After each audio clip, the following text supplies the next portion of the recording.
Hey everybody, I'd like to show you how you can easily embed PDFs on the page editor. We'll say that we need to add green text student-athlete contract. As always, our first step is to add the content block we need.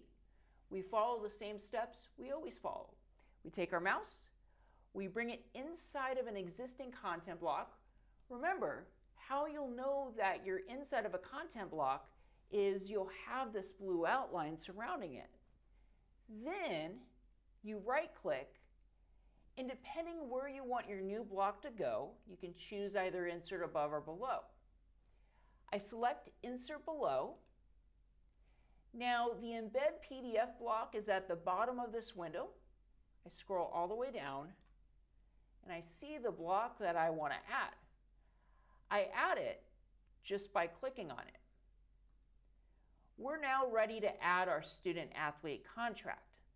To do that, I take my mouse, I hold it over the block, and I see we have this Upload New PDF button. I press that. I see the document we want to add on, and press Open. We see now that we've successfully embedded our student-athlete contract.